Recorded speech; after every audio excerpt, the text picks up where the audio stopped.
আল কোরআন একটি অবিশ্বাস্য সাহিত্যকর্ম। আপনি যে দিক দিয়ে দেখেন না কেন এটি অসাধারণ। এই বিষয়ে আপনি অনেক ধরনের দৃষ্টিভঙ্গি নিয়ে পড়াশোনা করতে পারেন। আসলে আমি একটা সেমিনার নিয়ে কাজ করছি, যেটা ফেব্রুয়ারি থেকে শুরু হবে, যেখানে এই প্রত্যেকটি দৃষ্টিভঙ্গি নিয়ে আলোচনা করা হবে। আর এই প্রত্যেকটি দৃষ্টিভঙ্গিতে কিভাবে কোরআনের বাচনভঙ্গি, সূক্ষ্মতা এবং সৌন্দর্য নিয়ে গবেষণা করা সম্ভব তা নিয়ে কথা বলা হবে। আমি সম্ভবত 3টি দিক নিয়ে আজকে আপনাদের সামনে আলোচনা করব। এখন পর্যন্ত 20টির কাছাকাছি দৃষ্টিভঙ্গি লিপিবদ্ধ করেছি, যার মাঝে অন্তত 3টি দিক নিয়ে কথা বলার চেষ্টা করব ইনশাআল্লাহ। এর মাঝে প্রথম বিষয়টি হলো শব্দ চয়নের যথার্থতা। আমরা যখন কথা বলি, আমরা তখন প্রতিটি শব্দ চয়ন নিয়ে খুব একটা মাথা ঘামাই না। কথা বলার সময় আমাদের চিন্তা ভাবনার শব্দের ব্যাপারটি থাকে না, বরং থাকে শুধু মূল ভাবটা। কিন্তু আমরা যখন বসে কোনো কিছু লিখতে যাই, তখন কি হয়? কিছু একটা লিখি, তারপর মনে মনে ভাবি, না, এভাবে না, ব্যাপারটা অন্যভাবে লিখলে ভালো হয়। এরপর আমরা 2-1টা শব্দ পরিবর্তন করি বা বাক্যটিকে উল্টে লিখি। ঠিক এর মানে লেখনীতে কথা বলার চেয়ে অনেক বেশি সাবধান থাকি আমরা। কথোপকথন হলো স্বতঃস্ফূর্ত এবং তাৎক্ষণিক একটি বিষয়। এখানে পরিবর্তনের কোনো সুযোগ নেই, এটি বের হলেই সুযোগ শেষ। কিন্তু লেখনী সবসময় খুব সুন্দর হয়, কারণ এখানে চিন্তা ভাবনার এবং পরিবর্তনের সুযোগ থাকে, পাশাপাশি এটা সম্পাদনার সুযোগ থাকে। এখন আমরা আগেই বলেছি যে অবিশ্বাসীরা বলে কোরআন হলো মুহাম্মদের মুখের কথা, আর মুমিনরা জানে যে এটা আল্লাহর কথা। মানুষের কথায় প্রতিটা শব্দ হিসাব করে কিংবা চিন্তা করে বলা হয় না, প্রতিটা শব্দ হিসাব করে কিংবা চিন্তা করে বলা হয় না। কিন্তু আল্লাহর কথা হচ্ছে নিখুঁত, কারণ এটা এমন একটা মাধ্যম থেকে এসেছে যা কিনা একেবারেই সঠিক। এবং এই ব্যাপারটা কোরআনের হাজার হাজার জায়গায় উদাহরণ হিসাবে পাওয়া যায়। আল কোরআনের শব্দ চয়নের সূক্ষ্মতা, এটা একটা বিশাল গবেষণার বিষয়। আমি কিছু ছোট ছোট উদাহরণ দিব আপনাদের সামনে। শুআয়ব আলাইহিসসালাম, আপনারা জানেন তিনি একজন নবী, ঠিক আছে।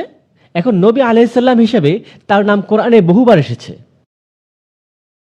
আল্লাহ আজ্জা ওয়া জাল্লা আমাদেরকে বলেছেন, ওয়া ইলা মাদিয়ানা আখাহুম শুআইবা, মাদিয়ানের নিকট আমি প্রেরণ করেছিলাম তাদের ভাই শুআয়বকে।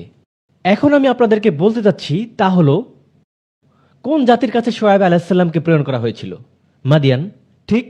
এখন মাদিয়ান একই সাথে 2টি জিনিসকে বোঝায়, ঠিক আছে। মাদিয়ান 2টি অর্থ বহন করে। মাদিয়ান একই সাথে একটা জায়গার নাম, আবার একই সাথে একটি জাতির নাম।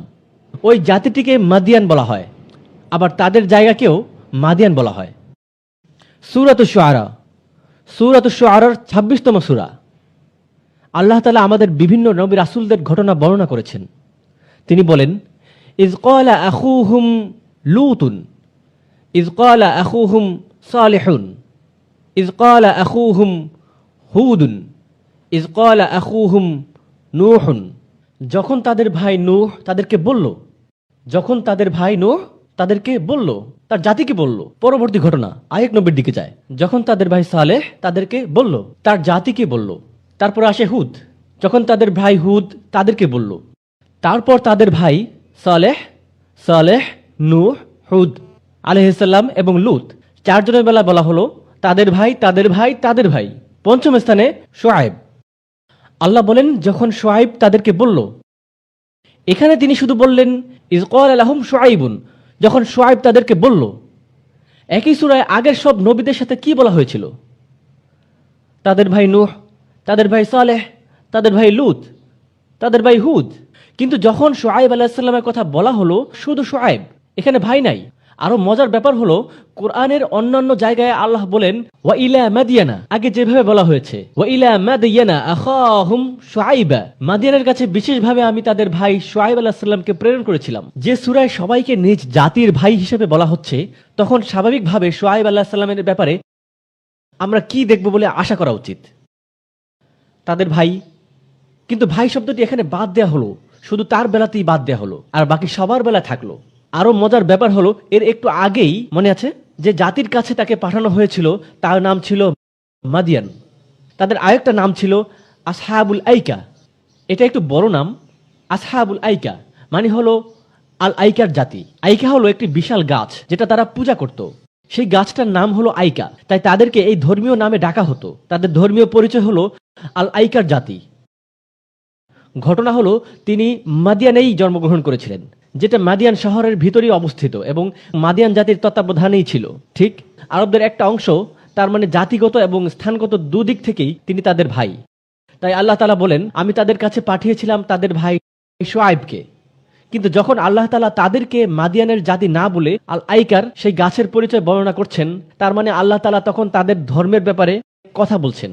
আর যখন তাদের ধর্মের ব্যাপার আসছে, তখন কি তিনি তাদের ভাই? না। এজন্য যখন আল্লাহ তাদেরকে তাদের ধর্ম নিয়ে বর্ণনা করছেন, আল্লাহ বলেন, যখন শুআয়বকে তাদের কাছে পাঠানো হয়েছিল, এক নির্দিষ্ট প্রসঙ্গে ভাই শব্দটি বর্জন করে এখানে কি বোঝানো হয়েছে? বোঝানো হয়েছে যে যখন কারো দ্বীনের পার্থক্য থাকে, তখন তাদের মাঝে ভ্রাতৃত্ববোধ থাকতে পারে না, এটি চলে যায়। খুবই গভীর এবং নিখুঁত শব্দচয়ন, যে কারণে সূরাতে একের পর এক একের পর এক একের পর এক বলা হয়নি। এটা তো আখাহুম আখুহুম আখুহুম আখুহুম বলার পর হঠাৎ করে এক জায়গায় আখাহুম বলা হয়নি। নিখুঁত শুদ্ধতা। এটা ছিল প্রথম উদাহরণ। দ্বিতীয় উদাহরণটি, আপনারা স্ক্রিনে দেখানো দুটি নামই জানেন, ইয়াসরিব এবং মদিনা।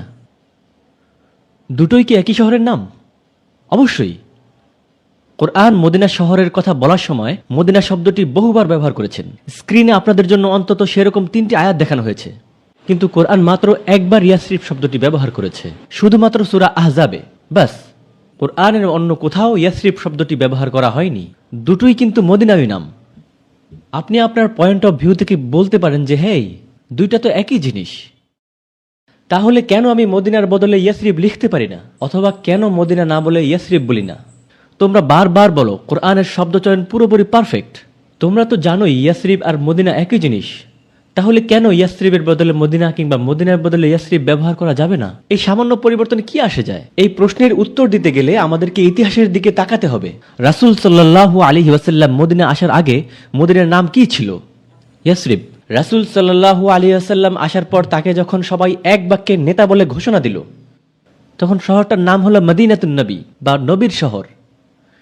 কার শহর? রাসূলের। সংক্ষেপে শহর। তাহলে মদিনা শব্দটি কিসের সংক্ষিপ্ত রূপ? রাসূলের শহর। কারণ মদিনার শাব্দিক অর্থ শহর।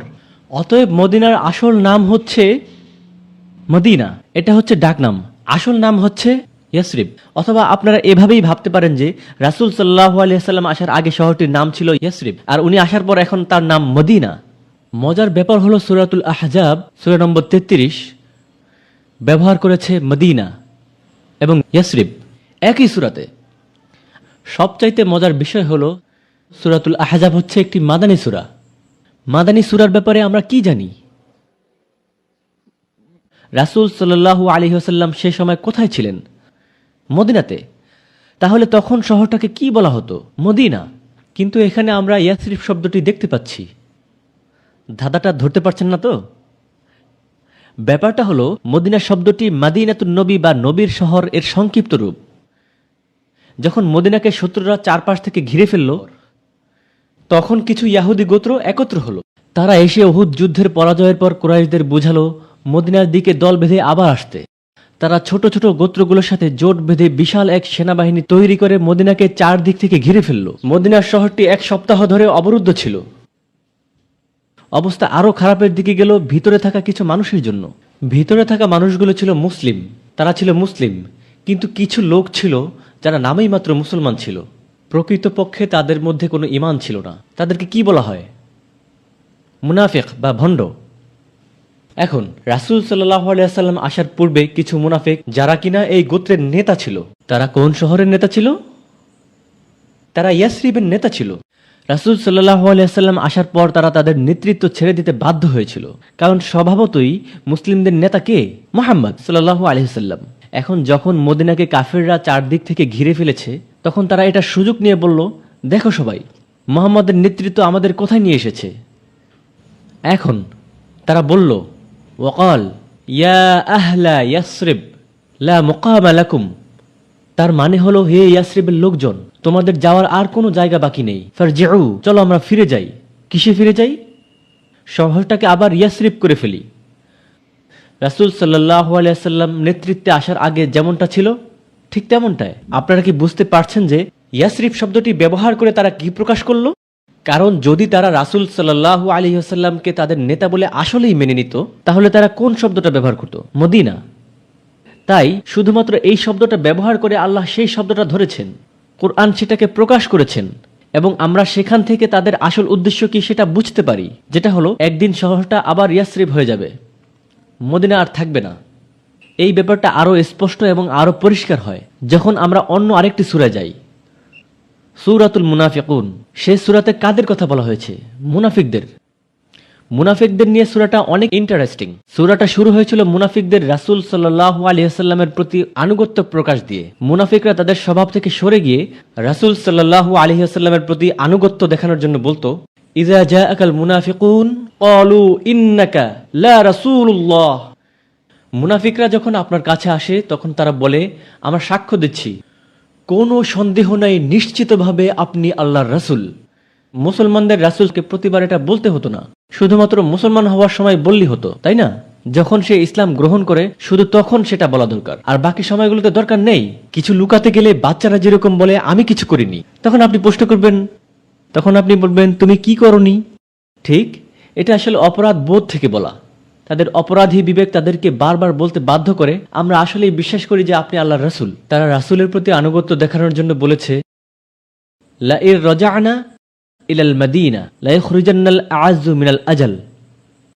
তারা বলেছে আমরা যখন মদিনাতে ফিরে যাব, কারণ তারা তাদের আনুগত্য দেখানোর চেষ্টা করেছিল, আর তাদের আসল আনুগত্য কাদের প্রতি সেটা প্রকাশ পেয়ে গেল। আরেকটি চমৎকার তুলনা হতে পারে মক্কা আর বাক্কা। এই দুটি নাম আগে কখনো শুনেছেন আপনারা? দুটি নামই একবার করে এসেছে কোরআনে। কোরআনে আল্লাহ আজ্জা ওয়াজাল্লা মক্কা শব্দটি ব্যবহার করেছেন সূরা মুহাম্মাদে, আবার সূরা আল ইমরানে ব্যবহার করেছেন বাক্কা শব্দটি। ইতিহাসগতভাবে শব্দ দুটি মক্কা শহরটিরই ভিন্ন দুটি নাম মাত্র। অনেকে বলে থাকেন যে বাক্কা ছিল প্রাথমিক সময়ের নাম আর মক্কা পরবর্তী সময়ের। তবে ভাষাতাত্ত্বিকদের মত এই যে মক্কা হলো শহরটির মূল নাম আর বাক্কা হলো এর ডাক নাম। মক্কা হচ্ছে আসল নাম আর তার ডাক নাম হচ্ছে বাক্কা। বাক্কা শব্দটি এসেছে আরবি ক্রিয়াপদ বাক থেকে, যার অর্থ জনাকীর্ণতা। প্রচুর লোকের সমাগমে ভিড় সৃষ্টি হওয়া, আধুনিক আরবিতে যাকে বলা হয়ে থাকে আল আল ইজতিহাম। এখন দেখা যাক সূরা আল ইমরানে বাক্কা শব্দটি ব্যবহার হয়েছে, যেখানে শব্দের শুরুতে উপস্থিত বা ধাতুটির উৎপত্তি ভিড় শব্দ থেকে। ওয়ালিল্লাহি আলান নাসি হিজ্জুল বাইত। হজ শব্দটির সাথে কিসের চিন্তা মাথায় আসে? লোক সমাগম, ভিড়। তাহলে হজের প্রেক্ষাপটে সবচেয়ে উপযুক্ত শব্দ কোনটি? বাক্কা। কিন্তু সূরা মুহাম্মাদে উল্লেখিত অংশে হজের কোনো কথাই নেই, তাই সেখানে এসেছে মূল শব্দটি মক্কা। সুবহানাল্লাহ, আমাদের জন্য মক্কা বাক্কা তো একই শব্দ, একটার জায়গায় আরেকটা তো ব্যবহার করাই যায়। এর পুঙ্খানুপুঙ্খতার মানদণ্ডে যে মাত্রা যোগ করেছে তা কোরআনের অপ্রতিদ্বন্দ্বিতার আরেকটি প্রমাণ ছাড়া আর কিছুই নয়। মানুষ যখন কথা বলে তখন এরকম পরিপূর্ণ সূক্ষ্মতা বজায় রাখতে পারে না, এভাবে সে চিন্তাই করতে পারে না। তো কোরআন থেকে আমরা আরেকটি জিনিস শিখতে পারলাম, আমরা কথা বলার সময় অর্থাৎ আমাদের জিহ্বা এর ব্যাপারে অনেক অনেক অনেক সচেতন হতে হবে। আরেকটি চমৎকার উদাহরণ দেয়া যেতে পারে সূরা আল আহজাব থেকে, হয়তো আগে শুনে থাকতে পারেন। মা জাআলাল্লাহু লিরাজুলিন মিন কলবাইনি ফি জাওফিহি। চতুর্থ আয়াতে আল্লাহ বলেন, আল্লাহ কোনো লোকের ভিতরে দুটি হৃদয় স্থাপন করেননি। ভালোভাবে শুনুন, ওয়ামা জাআলা আজওয়াজুকুম। আপনারা জানেন আজওয়াজ মানে কি? স্ত্রী। আয়াতের শুরুতে আল্লাহ তাআলা যেহেতু পুরুষদের সাথে কথা বলছিলেন, সো আজওয়াজ মানে ওয়াইফ, কারণ আল্লাহ তাআলা আয়াতের শুরুতে পুরুষদের বিষয়ে কথা বলছিলেন, অতএব আজওয়াজ মানে স্ত্রী। ওমা জাআলা আজওয়াজুকুম আল্লাই তুযাহিরুনা মিনহুন্না উম্মাহাতিকুম। জানেন উম্মাহাতের মানে কি? মা, অর্থাৎ নারী। এখন আয়াতের পরবর্তী অংশে কথা বলা হচ্ছে নারীদের নিয়ে, কিন্তু আয়াতের শুরুতে আল্লাহ বলেছেন আল্লাহ কোনো লোকের ভিতরে দুটি হৃদয় স্থাপন করেননি। মা জাআলাল্লাহু লিরাজুলিন। এখন আয়াতটিতে যেহেতু পুরুষ ও নারী উভয়েরই উল্লেখ আছে, আয়াতটির অর্থ আসলে আল্লাহ কোনো মানুষের ভিতরে হৃদয় স্থাপন করেননি, কেননা মানুষ বললে পুরুষ ও নারী একসঙ্গে উভয়কেই বোঝানো হয়ে যায়। আর আপনি যদি শুধু পুরুষ বলেন তবে একজনকেই বোঝায়, পুরুষ। এমনটা এই জন্য যে শব্দগত ও সংখ্যাগত দুই দিক দিয়েই কোরআন যথাযথ সূক্ষ্মতা ও নির্ভুলতা অবলম্বন করে। এখানে আল্লাহ যখন বলেছেন যে তিনি কোনো লোকের ভিতর দুটি হৃদয় স্থাপন করেননি, সেখানে অবশ্যই তিনি তা শুধু শাব্দিক অর্থে বোঝাচ্ছেন না। এখানে যা বোঝানো হচ্ছে তার মূল ইঙ্গিতটা এই যে পরস্পর বিপরীতমুখী দুটি নিয়াহ একই সঙ্গে সহাবস্থান করতে পারে না। যেমন ঈমান ও কুফর, সততা ও শঠতা একই সাথে সহাবস্থান করতে পারে না, কেননা এদের উপস্থিতিতে অপরটির উপস্থিতি কোনোভাবেই সম্ভব নয়। তাই সংখ্যাগত দিক দিয়ে কোনো লোকের ভিতরেই আল্লাহ দুটি হৃদয় স্থাপন করেননি। শাব্দিক অর্থেও কি এটা সম্পূর্ণ সঠিক? কেননা মায়েরা গর্ভ ধারণ করেন, তখন তাদের ভিতরে কয়টি হৃদয় স্থাপিত থাকে? সুবহানাল্লাহ। শাব্দিক দিক দিয়ে হয়তো আপনি বলতে পারেন, হেই হেই, তাহলে নারীদের ক্ষেত্রে? তাহলে আয়াতের এই অংশ তো ভুল। কিন্তু লক্ষ্য করুন, শাব্দিক দিক দিয়েও এমনটা ভাবার কোনো অবকাশ রাখা হয়নি মানুষ শব্দটি ব্যবহারের মধ্য দিয়ে। কেননা বলাই তো হয়েছে, মা জাআলাল্লাহু লিরাজুলিন মিন কলবাইনি ফি যাওজিহি। সুবহানাল্লাহ। আরেকটা উদাহরণ, আমি ইচ্ছে করি অ্যারাবিকটা স্ক্রিনে দেইনি। আমি যত পারি সহজ ভাষা বলার চেষ্টা করব ইনশাআল্লাহ, যতটুকু সহজভাবে বলা যায়। আল্লাহ স্থিতিশীলতার কথা অনেকবার বলেছেন, এর জন্য অ্যারাবিক শব্দ হলো আস-সাকিনা। আল্লাহ আযজা ওয়া জাল্লা বলেছেন, হুয়াল্লাযী আনজালাস সাকিনাতা ফি কুলুবিল মুমিনিন। তিনি মুমিনদের অন্তরে সাকিনা দান করেন। তিনি মুমিনদের অন্তরে সাকিনা দান করেন। কিন্তু অন্য জায়গায় সূরা আল ফাতহ আর সূরা তাওবাতে ফাআনজালাস সাকিনাতাহু আলা রাসূলিহি ওয়া আলাল মুমিনিন হুয়াল্লাযী আনজালাস সাকিনা অ্যাকচুয়ালি ফাআলিমা মা ফি কুলুবিহিম ফাআনজালাস সাকিনাতা আলাইহিম। তিনি বলেছেন তিনি সাকিনা নাজিল করেছেন তাদের উপর। আরেক জায়গায় একই সূরায় আল্লাহ বলেছেন তিনি সাকিনা দেন অন্তরে, আর অন্য জায়গায় বলেছেন সাকিনা দেন তাদের উপর। এখন সাকিনা অন্তরের ভিতর আর সাকিনা তাদের উপর, দুটি প্রায় একই কথা, কিন্তু মোটেও কাছাকাছি না। যদি এরকম মনে করি আমরা, কোরআনের শব্দের ব্যবহারের স্পষ্টতাকে দুর্বল করা হবে। আপনারা দেখেন, কোরআনে আল্লাহ অন্তরের মূলত দুটি নেতিবাচক মনোভাবের কথা বলেছেন। অনেকগুলো মনোভাবের মধ্যে দুটি মনোভাব অন্যতম। লা খাউফুন আলাইহিম ওয়ালা হুম ইয়াহজানুন। অন্তরের ভয়, অন্তরের তীব্র শোক, এই দুটি আবেগ পাবেন আপনি আপনার অন্তরে। তারা দুটি জিনিসের কারণে প্রতিহত করে, হয় তারা ভয়ে করে, না হয় গভীর শোকে। এই দুটি হচ্ছে প্রধান নেতিবাচক মনোভাব। রাগ গভীর শোক থেকে আসতে পারে এবং আরও খারাপের দিকে যেতে পারে, আর ভয় আরও বিভিন্ন রোগের জন্ম দেয়, যেমন ভণ্ডামি বা মুনাফিকি। এটির উৎস হতে পারে ভয়। এখন এই দুটি অনুভূতি আরবি সাহিত্য এবং কবিতায় ছিল। এমনকি সেটা ইসলাম আসার পূর্বেও রাগকে বর্ণনা করা হয়েছে এমন কিছু হিসেবে যা প্রচণ্ড ক্ষিপ্রতা গড়ে তোলে অন্তরের ভিতর, এবং এটি এমন কিছু যা যায় না। যেমন আপনার বন্ধুরা আপনাকে কিছু বলার কারণে আপনি তাদের উপর রাগ করে আছেন, এবং তারা যখন আপনাকে কথাটি বলেছে আপনি শুধু সেই সময়ই না, বরং আপনি যতবার তাদের চেহারা দেখেন ক্রোধে ফেটে পড়েন। ব্যাপারটা আপনার অন্তরে, এটি বসে গেছে আপনার অন্তরে। আপনি সেই সময় এটিকে ছেড়ে আসতে পারেননি। সূরা ফাতহ এর শুরুতে মুসলিমরা মদিনা থেকে সম্পূর্ণ পথ পাড়ি দিয়ে হজ করতে গেল। তারা কি হাজ্জাত হুদাইবিয়া করতে পারল? এখন তাদের অন্তরে কি আছে? রাগ বা হতাশা? আমরা এগুলো বলে এসেছি। আপনি যদি সিরাহ পড়েন আপনি অনেক হতাশাপূর্ণ কথা পাবেন, এমনকি বিশ্বাসীগণের মুখেও, তাই না? তাহলে সাকিনা বা প্রশান্তি কোথায় দরকার? অন্তরের ভিতর, অন্তরের ভিতর। কিন্তু ভয়, এমনকি আরবি প্রতিশব্দ আপনি এটিকে পাবেন শিয়র। ভয় এমন কিছু যা চামড়ার উপর অনুভব হয়। ভয় এমন কিছু যা আপনি আপনার পুরো শরীরে অনুভব করেন। এটি কাঁপুনি দেয়। এটি আপনার সম্পূর্ণ অন্তর থেকে আসবে, অন্তরের ভিতর না থেকে অন্তরের উপরে থাকবে। কিন্তু এটি যখন আপনার অন্তরের উপর, তখন ভীতিকর পরিস্থিতি শেষ হলে কি হয়? আপনি স্বাভাবিক অবস্থায় ফিরে যান। আপনার বাচ্চারা মাঠে খেলছে এবং হঠাৎ করে বজ্রপাত হলো, বাচ্চারা ভয় পেয়ে যাবে। বজ্রপাত শেষ, তারা আবার খেলতে যায়, তাই না? ঠিক এরকমই আমরা। আপনি ভীতিকর পরিবেশে ভীতিকর কিছু শুনলেন, কিন্তু সেই পরিবেশ যাওয়ার সাথে সাথেই আপনি স্বাভাবিক হয়ে যাবেন। ভয়টা অবধারিতভাবে আসে না, কিন্তু রাগ আসার জন্য কারণ লাগে। কারোর দ্বিতীয়বার কিছু করা লাগে না আপনাকে রাগানোর জন্য। সেই পুরনো রাগ আবার ফিরে আসে কোনো কারণ ছাড়াই।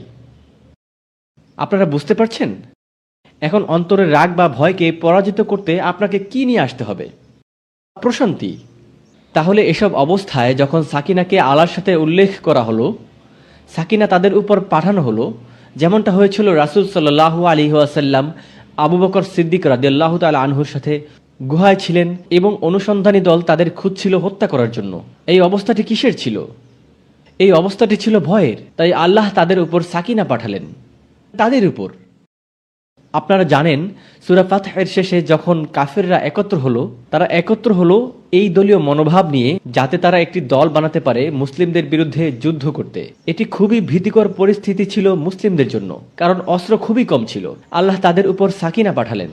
যখন আল্লাহ আজ্জা ওয়াজাল্লাহ তাদের প্রতিশ্রুতি দিলেন যে তারা মক্কায় শান্তিপূর্ণভাবে প্রবেশ করবে, লাতাদখুলুন্নাল মাসজিদাল হারামা ইনশাআল্লাহু আমিনিন, তোমরা এতে শান্তিপূর্ণভাবে প্রবেশ করবে এবং যাই হোক লা তাখাফুন, তোমরা কিছু নিয়েই ভয় পাবে না, ভয়কে প্রত্যাখ্যান করো। এবং সেই পরিস্থিতিতে তিনি তাদের উপর সাকিনা পাঠালেন।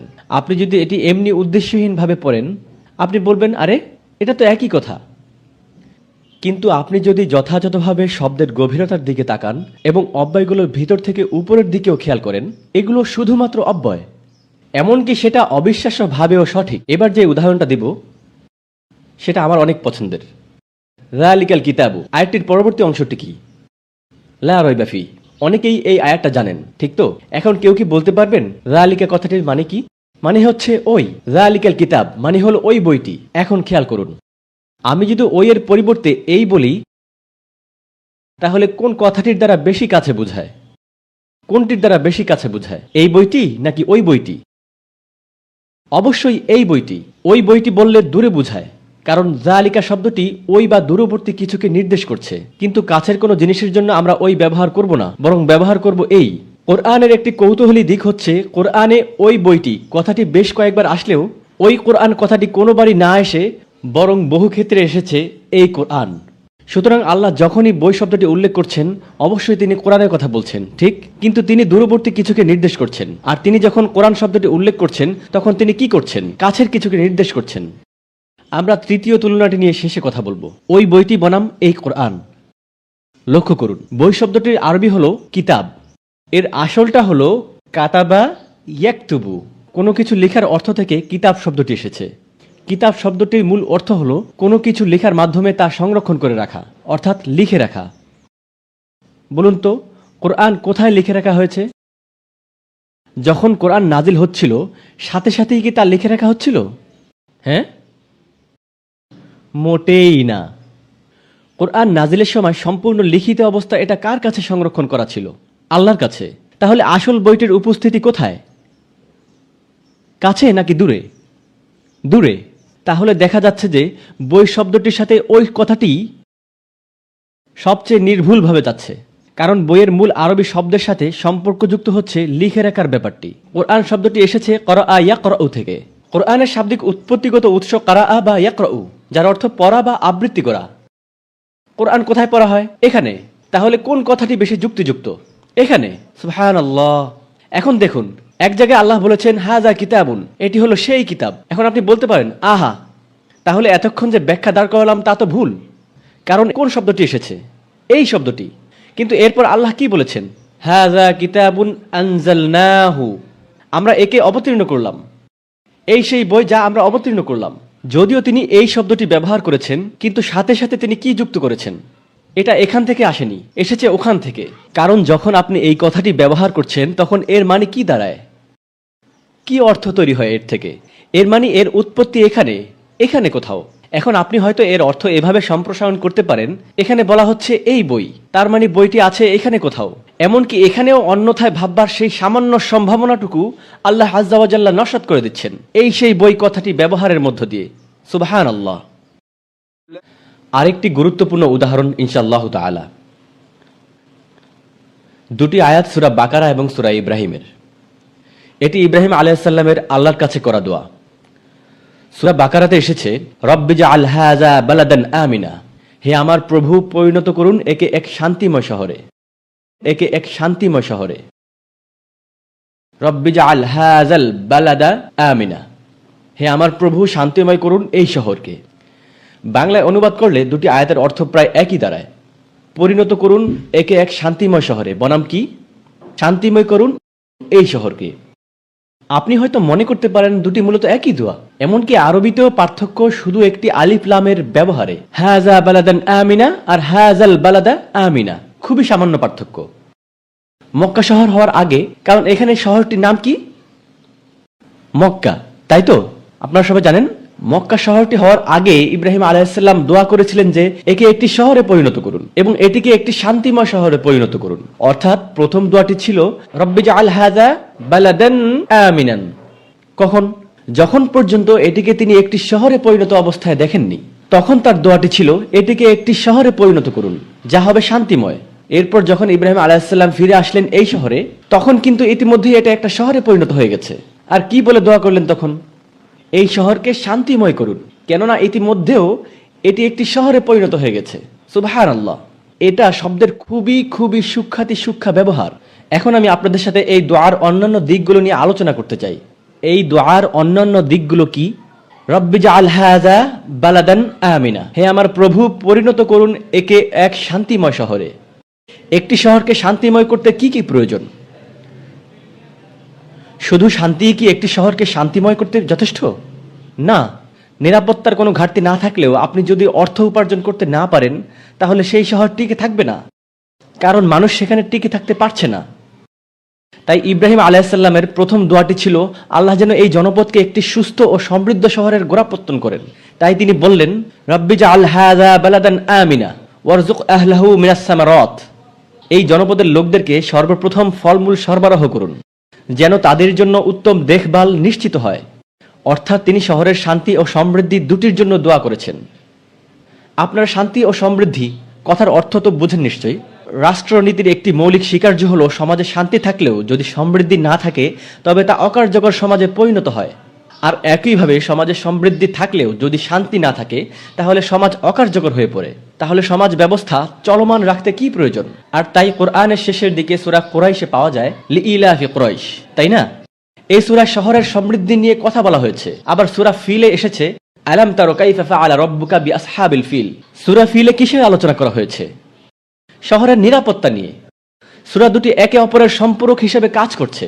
এক সূরায় জনপদের সমৃদ্ধি নিয়ে কথা বলা হচ্ছে, আর অপর সূরায় বলা হচ্ছে এর শান্তি ও নিরাপত্তা নিয়ে, কারণ দুটোই জরুরি। তাই প্রথমে ইব্রাহিম আলাইহিসসালাম যখন দোয়া করলেন তখন তিনি দুইটি জিনিসের জন্যই দোয়া করলেন। আমি দোয়াটির আর গভীরে যাব না। এখন পরবর্তী দোয়ার আয়াতটি লক্ষ্য করলে কি দেখা যায়? সেই জনপদ কি ইতিমধ্যেই একটি শহরে পরিণত হয়েছে? হ্যাঁ, হয়েছে। সেই জনপদকে একটি সমৃদ্ধ শহরে পরিণত করা হয়ে গেছে। তাই তিনি এবার অন্য কিছু চাইলেন। ওয়াজনুবনি ওয়া বানিয়া আন না'বুদাল আসনা, নিরাপদ রাখুন আমাকে এবং আমার সন্তান দিগকে, আর পবিত্র রাখুন আমাদের শিরকের মতো ভয়াবহ অপরাধ থেকে। কেননা শহরটি যেহেতু ইতিমধ্যেই সমৃদ্ধ ও শান্তিময় হিসেবে প্রতিষ্ঠিত হয়ে গেছে, তাহলে এখন কিসের ভয় থেকে যায়? অবক্ষয়ের। জীবনে যখন প্রাচুর্য আসে তখন মানুষ কি করে? ফুর্তি আমেজ করে। আর শয়তানের পক্ষ থেকে এর সবচেয়ে নিকৃষ্ট রূপ কি হতে পারে? শিরক। শিরক। ইব্রাহিম আলাইহিসসালাম তা অনুধাবন করতে পারলেন। তিনি যখন শহরে ফিরে আসলেন তখন তিনি দোয়া করলেন আপনি এই শহরকে মূর্তি পূজার ভূমিতে পরিণত করবেন না, আর পবিত্র রাখুন আমাদেরকে শিরকের মতো ভয়াবহ অপরাধ থেকে। সুবহানাল্লাহ। পরের ঘটনা। আরবি শব্দ ইমরাআ। ইমরাআ আলাদাভাবে বা এককভাবে ব্যবহার করা হলে এর মানে হলো মহিলা, কিন্তু মুযাফ হলে, যারা জানেন মুযাফ কি, যারা জানেন না আপনাদের লজ্জা হওয়া উচিত। না না, মজা করছিলাম। আরবি শিখে ফেলেন ইনশাআল্লাহ, খুবই সোজা। হ্যাঁ, ধন্যবাদ। তাহলে কেউ কেউ আমার ক্লাস মনোযোগ সহকারে শুনছে। যখন মুযাফ হিসেবে ব্যবহৃত হয় এর মানে দাঁড়ায় স্ত্রী। স্ত্রী, ইমরাআ। আরেকটি শব্দ যেটিকে কোরআনে স্ত্রী হিসেবে ব্যবহার করা হয়েছে তা হলো জাওজ। দুইটি শব্দই ব্যবহার হয়েছে। এখন আমরা দেখি ইমরাআতু নূহুন, নূহ আলাইহিস সালামের স্ত্রী। ইমরাআতু লূতুন, লূত আলাইহিস সালামের স্ত্রী। ওয়ামরাআতুহু হাম্মালাতাল হাতাব, কার স্ত্রী এটা? আবু লাহাব। আপনারা জানেন ঠিক। তাব্বাত ইয়াদা আবি লাহাবিন ওয়া তাব, এই সূরায় আমরা পাই ওয়ামরাআতুহু, তার স্ত্রী। তাহলে এখন পর্যন্ত দেখা গেল নূহ আলাইহিস সালামের স্ত্রী, তিনি ভালো ছিলেন না, তিনি খারাপ ধরনের মহিলা ছিলেন। লূত আলাইহিস সালামের স্ত্রী বাজে ছিলেন। আবু লাহাবের স্ত্রী ভয়ঙ্কর খারাপ। তারপর ইমরাআতুহু জাকারিয়া, আল্লাহ আযজা ওয়া জাল্লা জাকারিয়া আলাইহিস সালামের নিকট ফেরেশতা পাঠিয়ে বললেন আন্না ইয়াকুনা লি ওয়ালাদ ওয়াকানাত আন্না ইয়াকুনা লিওয়ালাদ ওয়াকানাত ইমরাআতি আকিরান, ইমরাআতি তার স্ত্রী ভালো না খারাপ? খুবই ভালো। তাহলে ইমরাআত শব্দটি ভালো মহিলাদের ক্ষেত্রে ব্যবহৃত, খারাপ মহিলাদের ক্ষেত্রে ব্যবহৃত হয়েছে। তাহলে এটা বলা যাবে না যে ইমরাআত কেবল খারাপ মহিলাদের ক্ষেত্রে ব্যবহৃত। আবার দেখেন ইমরাআত আজিজ, মন্ত্রীর স্ত্রী, সূরা ইউসুফে সেই মন্ত্রীর স্ত্রী ভালো মহিলা না খারাপ মহিলা? খারাপ মহিলা। ফেরাউনের স্ত্রী ইমরাআতা ফেরাউন সেরাদের মাঝে অন্যতম। তার মানে সুস্পষ্টভাবে এটাও বলা যাবে না যে এটা ভালো মানুষদের জন্য হচ্ছে, ঠিক? এটা একেবারেই বলা যাবে না। কিন্তু এরপর আমি যে বিষয়টা আপনাদের সামনে তুলে ধরতে চাই সেটা হলো আরবি জাউজ বা জাউজা শব্দটি এসেছে জাওয়াজ থেকে, যার শাব্দিক অর্থ হলো জোড়া দেওয়া। জোড়া দেওয়ার উদ্দেশ্য কি হয়? একটি জোড়া হলো একটি জিনিসের দুইটি অংশ যা একসাথে আরো মহৎ কিছু তৈরি করে। রাত আর দিন একসাথে হয়ে একটি সম্পূর্ণ দিন তৈরি করে, ঠিক? সূর্য আর চন্দ্র একটি জোড়া, ঠিক? একইভাবে পুরুষ এবং মহিলা একটি জোড়া, একটি জোড়া। একজন পুরুষ আর একজন মহিলার এই জোড়ার উদ্দেশ্য কি কি হতে পারে? মূলত দুটি উদ্দেশ্য থাকে। প্রথমটি হলো বৃদ্ধি, সমাজের উন্নতি সাধন। যখন দুজন মানুষ বিয়ের বন্ধনে আবদ্ধ হয়, এই দুজন মানুষের দ্বারা সমাজে ফিতনার ঝুঁকি কমে যায়। দুটি পরিবার একত্রে আসে। যখনই দুজন বিয়ে করে অবসম্ভাবীভাবে এটি সমাজে উৎকর্ষ সাধন করে এবং অনিষ্ট কমায়। কিন্তু এই উৎকর্ষতা তখনই সম্ভব যখন স্বামী স্ত্রীর সফলভাবে এগিয়ে চলে এবং তাদের লক্ষ্য থাকে উৎকর্ষতা সাধন, ঠিক? বিবাহ বন্ধনের দ্বিতীয় উদ্দেশ্য হলো মানুষের অস্তিত্ব টিকিয়ে রাখা বা সন্তান ধারণ করা। আর সন্তান ধারণ করার দুটি উপায় আছে, একটা বৈধ উপায় আর একটা অবৈধ উপায়। তাহলে দ্বিতীয় উদ্দেশ্যে বিবাহ বন্ধনের দ্বিতীয় উদ্দেশ্য কি? বৈধ এবং সঠিক উপায় সন্তান নেয়া। তাহলে বিয়ের উদ্দেশ্য দুটি, সমাজের উৎকর্ষতা সাধন এবং সন্তান ধারণ। এগুলো হলো বিয়ের মৌলিক উদ্দেশ্য। যদি এর কোনো একটি বাদ পড়ে যায় তাহলে তাদেরকে কোরআনে জোড়া বলা হয়নি, জাউজ ব্যবহার করা হয়নি। তাহলে চলেন আরেকবার শব্দগুলো দেখে আসি। নূহ আলাইহিস সালামের স্ত্রী, কোনো গুণ কি ছিল? এই বিয়ে থেকে কোনো ভালো কিছু বের হয়নি। লূত আলাইহিস সালামের স্ত্রী, কোনটা ছিল না? উৎকর্ষতা। আবুল আহাবের স্ত্রী, দুইটা কোনোটাই ছিল না। মাইনাসে মাইনাসে এখানে আর প্লাস হবে না, ঠিক? যদিও তারা দুজনেই খুবই খারাপ ছিল, কিন্তু তারপরও বিবাহ বন্ধন সুখের ছিল না। এখন জাকারিয়া আলাইহিস সালামের স্ত্রী, ফেরেশতা আসলো এবং বলল তোমার ছেলে হবে। তিনি বললেন না, আমি অক্ষম। এখানে কি বাদ পড়লো? সন্তান বাদ পড়ে গেল।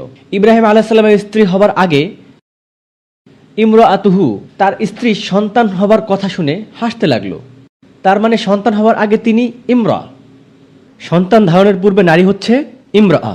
এরপর দেখি সেই মন্ত্রীর স্ত্রী ইমরা, ফেরাউনের স্ত্রী, অসাধারণ মহিলা। কিন্তু কি বাদ পড়ল? বিয়ের উৎকর্ষ, স্বামী স্ত্রীর বোঝাপড়া এবং অবশ্যই সন্তান। এখন এসব কিছু মাথায় রেখে এখানে বলে রাখি, আমাদের মহানবী সাল্লাল্লাহু আলাইহি ওয়াসাল্লামের স্ত্রীরা, আমাদের মায়েরা রাদিয়াল্লাহু তাআলা আনহু, সবাইকে একসাথে বলা হয় আজওয়াজ, কারণ আমরা তাদেরকে আলাদা করি না, আমরা তাদের সবাইকে এক হিসেবে দেখি। তাই তাদের জন্য কোনটি সঠিক, জাউজ না আজওয়াজ? সুতরাং অ্যাপ্রোপ্রিয়েট হলো জাউজ, অন্য কথায় আজওয়াজ। এখন মজার ব্যাপার ঘটে জাকারিয়া আলাইহিস সালামের বেলায়। আপনারা জানেন আল্লাহ আজ্জা ওয়া জাল্লা তাকে ছেলে সন্তান নসিব করেন। তাদের ছেলের নাম কি ছিল? ইয়াহইয়া আলাইহিস সালাম। আল্লাহ বলেন ওয়াহাবনা লাহু ইয়াহইয়া, আমি তাকে প্রদান করলাম ইয়াহইয়া। ওয়া আসলাহনা লাহু যাওজাহু, এবং আমি তার জন্য জাউজকে সামঞ্জস্যপূর্ণ করলাম। সন্তানের পূর্বে আল্লাহ তার স্ত্রীকে কি বলেছিল? ইমরাআ। তখনই তার স্ত্রীর জন্য ব্যবহার করা হলো জাউজ, কারণ যা এতক্ষণ অনুপস্থিত ছিল এখন তার অনুপস্থিত নেই। সুবহানাল্লাহ। এইটা একটু কঠিন হবে, আগেই সাবধান করে দিচ্ছি। আনজারতুকুম। ওকে, আপনারা জানেন অনেকগুলো সূরায় শপথ বা অঙ্গীকার রয়েছে। আল্লাহ আজ্জা ওয়া জাল্লা বিভিন্ন জিনিসের অঙ্গীকার করেন, এবং যে উদাহরণটা আপনাদের সামনে তুলে ধরব বলে ঠিক করেছি সেটা সূরাতুল মুরসালাত থেকে, কোরআনের ৭৭তম সূরা। প্রথাগতভাবে মনে করা হয় আল্লাহ কোনো কিছুর শপথ নেন কারণ সেটা খুবই গুরুত্বপূর্ণ বিষয়। ওয়াত্তিনি ওয়াজ্জাইতুনি ওয়াতুরি সিনিনা ওয়াশ-শামসি ওয়াদ-দুহাহা ওয়াল আসরি ওয়াস-সুবহি ওয়াল ফাজরি ওয়ালায়ালিন আসরিন ওয়াল ফাজরি, ঠিক এই সবগুলো কোরআনের বিভিন্ন জায়গায় নেওয়া শপথ। আল্লাহ বিভিন্ন জিনিসের শপথ নিয়ে থাকেন। এক ব্যাখ্যায় বলা হয়ে থাকে আল্লাহ এইসব জিনিসের শপথ নেন কারণ এগুলো নিজেরাই খুবই ক্ষমতা সম্পন্ন, পবিত্র অথবা খুবই গুরুত্বপূর্ণ। কিন্তু এই ব্যাখ্যা সম্পূর্ণ না। আল্লাহ বিভিন্ন জিনিসের শপথের মাধ্যমে পরবর্তী আলোচনায় ইঙ্গিত প্রদান করেন। মানে যদি কোনো সূরার শুরুতে কিছু শপথ নেওয়া হয়, তাহলে সেই সূরার শেষে দেখা যাবে তার একটা ভূমিকা রয়েছে। এটাকে বলে জাওয়াবুল কসম, মানে শপথের জবাব। শপথগুলো আসলে ব্যবহৃত হয় একটা আবহ তৈরির জন্য, যা আসন্ন বাদানুবাদের জন্য সহায়ক। এটা মাথায় রেখে আমি আপনাদের সামনে কিছু শপথের ব্যাখ্যা তুলে ধরব। বলে নেওয়া ভালো, সূরাতুল মুরসালাত কোরআনের অল্প কিছু সূরার মধ্যে একটি, যেখানে প্রচুর পরিমাণে পুনরাবৃত্তি আছে। প্রচুর পরিমাণে পুনরাবৃত্তি আছে।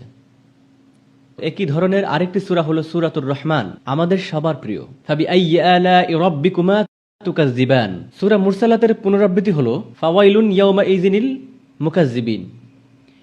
এমনই আরেকটি পুনরাবৃত্তি সমৃদ্ধ সূরা হলো সূরাতুশ শুআরা। এগুলো হলো হাতে গোনা কয়েকটি সূরা যেখানে অনেক পুনরাবৃত্তি আছে। এই পুনরাবৃত্তির উদ্দেশ্য নিয়ে আরেকদিন আলোচনা করব ইনশাআল্লাহ। এই ফাংশনগুলো অনেক সুগভীর। আজকে আমরা শপথ নিয়ে কথা বলবো। আপনারা দেখেছেন কোরআন সবসময় অভিযোগ করে এসেছে যে সূর্য আর চন্দ্রের সংঘর্ষ হবে, পাহাড় পর্বত তুলার মতো উঠতে থাকবে, মানুষদের দেখে মনে হবে মাতাল, সমুদ্রের পানি টকবগিয়ে ফুটতে থাকবে। এত কিছু হওয়া অসম্ভব, এ হতেই পারে না। এইসব বিশাল বিশাল ঘটনা ঘটবে? এই যে সব কঠিন কঠিন ঘটনা বলা হচ্ছে, এই ধরনের কিছুই কেউ কখনো দেখেনি। মানে তারা মূলত যুক্তি দেখাচ্ছে যে কোরআনে যেসব ঘটনার দাবি করা হচ্ছে এবং ভয় দেখানো হচ্ছে, এত বিধ্বংসী কিছু হওয়া সম্ভবই না। এর উত্তরে আল্লাহ আজ্জা ওয়াজাল্লাহ কিছু আয়াতে শপথ নেন এবং বেশিরভাগ মুফাসসিরগণ এতে সায় দিয়েছেন এবং ভাষাগত দিক থেকেও এর প্রমাণ পাওয়া যায়। শপথ বাতাসের। বাতাসের শপথ। সূরা মুরসালাতের শুরুতে আল্লাহ তাআলা তার একটি সৃষ্টির শপথ করেছেন, তা হলো বাতাস। এখানে আল মুরসালাত, আল মুরসালা ব্যবহার হয়েছে আরবিতে, যার শাব্দিক অর্থ হলো যাকে মুক্ত করে দেয়া হয়েছে। এটি ঘোড়ার জন্য ব্যবহার করা হয়। ওয়াল মুরসালাতিল উরফ এর অর্থ হলো পিছনের লম্বা চুল। শব্দটি আরবিতে ঘোড়ার ঘাড়ে যে লম্বা পশম বা চুল থাকে তাকে বোঝায়। আর আপনি যদি দড়ি বা লাগাম ছাড়া ঘোড়ায় উঠে থাকেন, তাহলে এই চুলগুলি হলো ঘোড়াকে নিয়ন্ত্রণ করার একমাত্র উপায়। আল্লাহ আজ্জা ওয়াজাল্লাহ বাতাসকে এখানে এই লাগামহীন ঘোড়ার সাথে তুলনা করেছেন। একটি বন্য ঘোড়া যার লাগাম ছেড়ে দেয়া হয়েছে। আর বন্য ঘোড়ার লাগাম ছেড়ে দিলে কি হয়? এটি পাগলের মতো সামনে ছুটতে থাকে, পাগলের মতো হয়ে যায়। আশেপাশে কি আছে না আছে সেদিকে কোনো খেয়াল করে না, পূর্ণ গতিতে ছুটতে থাকে। এই বন্য ঘোড়াকে বাতাসের সমান বলা হয়েছে। বাতাসের সমান। আল্লাহ তাআলা কুরাইশদের বলেছেন, প্রথমত যে বাতাস শুধু এলোমেলোভাবে এদিক ওদিক প্রবাহিত হয় না। আমরা যে ঠান্ডা মন প্রফুল্লকারী বাতাস অনুভব করি, আর এর কারণ হলো আল্লাহ তাআলা আশেপাশে কোথাও বৃষ্টি বর্ষণ করছেন। কিন্তু এই একই সত্তার পক্ষে এই নিয়ন্ত্রণ ছেড়ে দেওয়া সম্ভব, এবং তা করলে কি হবে? এই বাতাস পাগলা ঘোড়ায় পরিণত হবে। এই নির্মল মৃদু হাওয়া তখন ঝড় হয়ে সব ভেঙে চুরে নিয়ে যাবে, সবকিছু ভেঙে চুরে চুরমার করে দিবে। ওয়াল মুরসালাতি উরফা। প্রথম শপথে এই নিয়ন্ত্রণহীন ঝড় বাতাসের কথা বলা হয়েছে। পরের শপথটি ফাল আসিফাতি আসফা। আরবিতে আফস মানে হলো অযাচিতভাবে চলাফেরা করা। চলতে যে কোনো একটা কিছু আমার সামনে পড়ল, কিন্তু আমি সেটা ইচ্ছে করি না দেখে চলতেই থাকলাম এবং হোঁচট খেলাম। আমার সামনে কি আছে না আছে কোনো পাত্তাই দিলাম না। ব্রেক ছাড়া ট্রাকের মতো সামনে যা আছে সব ভেঙে চুরে এগিয়ে যাচ্ছে, বুলডোজারের মতো। সামনে যাই থাকুক না কেন এটা চলবেই। বলে আসফাতি আসফান, এটা সেই বাতাস। আল্লাহ তাআলার শপথ এখনো শেষ হয়নি। যে বাতাসকে একটু আগে লাগামহীন করে দেয়া হয়েছে, সেই বাতাসই এখন অবিবেচক, দয়ামায়াহীন। তার কোনো চিন্তা নাই সামনে কি আছে না আছে, এটি সব কিছু উড়িয়ে নিয়ে যাবে। এই দুইটি আয়াতে আল্লাহ তাআলা বাতাসকে একটি ধ্বংসাত্মক শক্তি হিসাবে বর্ণনা করেছেন। আপনারা কেউ যদি কোনো ঘূর্ণিঝড় বা হারিকেনের ভিডিও দেখে থাকেন, তাহলে জানেন তার পরিণাম কি হতে পারে। মাত্র কয়েক সেকেন্ডের মাঝে এটি একটি শহরকে ধ্বংস করে দিতে পারে। আল্লাহ আজ্জা ওয়াজাল্লাহ একটি জাতির উপরে 7 দিন ধরে এই নিয়ন্ত্রণহীন ঝড় প্রেরণ করেছেন। একটানা 7 দিন ধরে তাদের উপর বয়ে গেছে লাগামহীন ঝড়। চিন্তা করতে পারেন, একটানা 7 দিন ধরে লাগামহীন ঝড়। সাখখারা আলাইহিম সাবআ লায়ালিন ওয়া সামানিয়া আইয়ামিন খুসুমা। সুবহানাল্লাহ। একটানা 7 রাত্রি 8 দিন ধরে এই গজব চলেছে। মাত্র কয়েক সেকেন্ডে কি হয়। গালভাস্টনে ঝড়ের পর আমি কিছু ভিডিও দেখেছিলাম, আর কয়েকদিন আগে আমি ওখানে ঘুরেও এসেছি। আপনারা জানেন কিভাবে সমুদ্রের পাশে মোটা মোটা লোহার বেড় দেয়া থাকে। আমার দেখা সবচেয়ে আশ্চর্য জিনিস, সেই সব লোহাগুলো সব পেঁচিয়ে নুডলস এর মতো হয়ে আছে। আমার জীবনে আশ্চর্যজনক এরকম প্রথম দেখলাম। সুবহানাল্লাহ। বাতাস, সূর্য বা চাঁদ এক হয়ে যাবার মতো ভয়ঙ্কর কোনো বিষয় না। গণবিধ্বংসী অস্ত্রের মতো এর জন্য এমন কোনো প্রস্তুতিও লাগে না। অথচ কিসের মাধ্যমে আল্লাহ আগের জাতিদের ধ্বংস করেছেন? ঝড়ো বাতাস। মাত্র 2টি আয়াতে আল্লাহ কুরাইশদের বুঝিয়ে দিয়েছেন তোমাদের জন্য কোনো বিশেষ ব্যবস্থা করার কোনো দরকার নেই, শুধু বাতাসের নিয়ন্ত্রণ ছেড়ে দিলেই হবে, এটুকু করলেই যথেষ্ট। এবং এরপর আল্লাহ তাআলা কথার মোড় ঘুরিয়ে বাতাসের আরেকটি দিক তুলে ধরেন। হ্যাঁ, বাতাস দিয়ে মানুষকে ধ্বংস করা সম্ভব, কিন্তু সাথে সাথে এটি একটি আল্লাহ তাআলার নেয়ামত। আল্লাহ আজ্জা ওয়াজাল্লাহ পরের 2টি শপথে বলেছেন ওয়ান্নাশিরাতি নাশরা, এবং সেই বাতাস যা সবার উপর দিয়ে বয়ে যায়, ছড়িয়ে পড়ে। নাসর এর শাব্দিক মানে হলো এক মুঠো বীজ হাতে নিয়ে মাটিতে ছড়িয়ে দেয়া। বীজগুলোর কি হয়? এগুলো এলোমেলোভাবে মাটিতে ছড়িয়ে পড়ে। মানে আল্লাহ এখানে বাতাসের বয়ে যাওয়া, কোনো কিছুকে বয়ে নিয়ে যাওয়া বা ছড়িয়ে দেওয়ার কথা বলেছেন। এখানে মেঘের কথা বলা হয়েছে। বাতাসের মাধ্যমে মেঘের চারিদিকে ছড়িয়ে পড়ার কথা বলা হয়েছে, কারণ যেখানে মেঘ যায় সেখানে কি হয়? বৃষ্টি। আর এই বৃষ্টির মাধ্যমে মাটিতে নতুন প্রাণের সঞ্চার হয়। বৃষ্টি না থাকলে প্রাণও থাকে না। অনাবৃষ্টি বা খরা মানে মৃত্যু। তার মানে যে বাতাসকে প্রথম শপথের মাধ্যমে ধ্বংসের প্রতীক হিসেবে তুলে ধরা হয়েছে, তাকেই আবার কিসের উৎস বলা হচ্ছে? জীবনের। ইদানিংকালে আমরা জানতে পেরেছি যে বাতাস শুধু মেঘই বয়ে নিয়ে যায় না, আরও কি বয়ে নিয়ে যায়? পরাগরেণু, যার মাধ্যমে ফলমূলের শুরু হয়। এই পরাগরেণু এক জায়গা থেকে আরেক জায়গায় ছড়িয়ে পড়ে বাতাসের মাধ্যমে। এটা আসলে আল্লাহ তাআলার একটি নিয়ামত। ওয়ান্নাশিরাতি নাশরা। আল্লাহ আজ্জা ওয়াজাল্লাহ চারিদিকে এই মেঘকে ছড়িয়ে দেন। আপনাদের মনে হয় যে বাতাস আজকে ওইদিকে না এইদিকে বইছে, অথবা আজকে এখানে বৃষ্টি হবে ওখানে হবে না। সব অগোছালো। তারা এটাকে বলে প্রকৃতির খেয়াল। আমরা জানি কোনো কিছুই অগোছালো না। এই সব কিছু খুব সূক্ষ্ম হিসাব করে হয়। কার হিসাব? আল্লাহ তাআলার। তাই তিনি বলেন ফালফারিকাতি ফারকান। তিনি যিনি খুব সূক্ষ্মভাবে সবকিছু বন্টন করেন, যে আজকে এখানে বর্ষণ হবে না, এই জায়গা আজকে শুষ্ক থাকবে, আর এখানে বৃষ্টি হবে। ফালফারিকাতি ফারকা। এই পর্যন্ত তাহলে 2টি বিষয় নিয়ে কথা বলা হলো। বাতাসের মাধ্যমে প্রাণ সঞ্চার হয়, এবং আর কি হয়? মৃত্যু। দুটাই। এরপর আল্লাহ আজ্জা ওয়াজাল্লাহ বর্ণনা করেন ফাল মুলকিয়াতি যিকরা। তারা মানুষকে স্মরণের সংস্পর্শে আনেন। এই বাতাস মানুষকে কিছু ব্যাপার স্মরণ করিয়ে দেয়। এই ব্যাপারে আমি অল্প কিছু বিষয় আপনাদের সামনে তুলে ধরব, যা বাতাস আমাদেরকে মনে করিয়ে দেয়। বাতাস আকাশ আর মাটির মাঝে একটা সমঝোতা তৈরি করে দেয়। মেঘ আকাশে ভেসে বেড়ায় এবং বৃষ্টি হয়ে মাটিতে পড়ে। এতে কাদের লাভ হয়? আমাদের, মানব জাতির। আল্লাহ এখানে আমাদের দেখাচ্ছেন যে এটি একার নেতৃত্বেই, শুধু একই আদেশের, যা একমাত্র আল্লাহর কাছ থেকে আসে, অন্য কারো নেতৃত্বে না। এখানে সৃষ্টির উদ্দেশ্য তুলে ধরা হচ্ছে। এই আয়াতের সবচেয়ে বড় ব্যাপার হলো যে এটি সৃষ্টির উদ্দেশ্য মনে করিয়ে দেয়। কিভাবে আমাদের চারপাশের সবকিছু একে অপরের সাথে কাজ করে চলেছে, শুধু আমাদের সেবা করার জন্য। এটা আসলে আপনাকে আপনার নিজের উদ্দেশ্যের কথা মনে করিয়ে দেয়, যার জন্য আপনাকে সৃষ্টি করা হয়েছে। খলাকালাকুম। আমি সবকিছু সৃষ্টি করেছি তোমাদের জন্য। নিশ্চয়ই আমার নিজেরও কোনো উদ্দেশ্য আছে। মানে এই বাতাসও আমাদেরকে আমাদের সৃষ্টির পেছনের মূল উদ্দেশ্যের কথা মনে করিয়ে দেয়। এবং তারপর দ্বিতীয় যে ব্যাপারটি বাতাস আমাদেরকে মনে করিয়ে দেয়, একটা উদাহরণ দেব এখানে। আপনার আদরের পোষা প্রাণীকে যদি ভুলে আপনি খাবার পানি ছাড়া বাসায় রেখে যান, এবং সারাদিন পর যখন বাইরে থেকে ঘরে আসবেন, তখন আপনার পোষা প্রাণীটি কার দয়া প্রার্থী? আপনার। যতক্ষণ পর্যন্ত না আপনি পিরিচে করে তাদের খাবার না দেন, অথবা তার মুখে পানি তুলে না দেন, ততক্ষণ পর্যন্ত সে আপনার কাছে মিনতি করতে থাকবে। সেই প্রাণীটি আপনাকে আঁচড় দিক, আপনার কোনো কিছু ছিঁড়ে ফেলুক, আপনার কথা শুনুক আর না শুনুক, সবশেষে তারা কার কাছে সমর্পণ করে? আপনার কাছে। যাই করুক না কেন। একইভাবে আমরা মানুষরা যতই অসভ্য আচরণ করি না কেন, যতই লাফালাফি করি না কেন, যদি আল্লাহ আমাদেরকে এক ফোঁটা পানি না দেন, কোথায় যাব আমরা? আর কেউ তো নেই। আমরা আমাদের পোষা প্রাণীর চেয়েও অনেক দুর্বল। আমরা আল্লাহ তাআলার কাছে একেবারেই ক্ষমতাহীন। এটা আমাকে ও আপনাদেরকে আল্লাহ তাআলার অসীম ক্ষমতার কথা মনে করিয়ে দেয়। এটা ছিল বাতাসের দ্বিতীয় শক্তিশালী স্মরণিকা। এই বাতাস আমাদেরকে পুনরুত্থানের কথাও মনে করিয়ে দেয়। বাতাস আকাশ থেকে আসে, নিচে শুষ্ক মৃত জমিন, বৃষ্টির পরে এরপর সেই মাটিতে কি হয়? একটা জীবন ফিরে পায়, মৃত থেকে জীবিত হয়ে যায়। যতবারই বৃষ্টি আসে ততবারই এটা আমাদেরকে মনে করিয়ে দেয় যে আমরা একসময় মারা যাব, মনে করিয়ে দেয় যে একসময় এই মাটির সাথে মিশে যাব। এবং ঠিক যেভাবে মাটি থেকে সবুজ গাছপালা বের হয়ে আসে, সেভাবে এই মাটি কিয়ামতের দিন আমাদেরকে বের করে দিবে, আমাদেরকে পুনরুত্থানের কথা মনে করিয়ে দেয়, বিচার দিবসের কথা মনে করিয়ে দেয়। সমস্ত মানব জাতিকে একদিন পুনরুত্থিত হতে হবে। আর এই সব কিছুর মূলে কি আছে যদি চিন্তা করি, তাহলে অবশ্যই কি বের হবে? বাতাস। সুবহানাল্লাহ। ফাল মুলকিয়াতি যিকরা।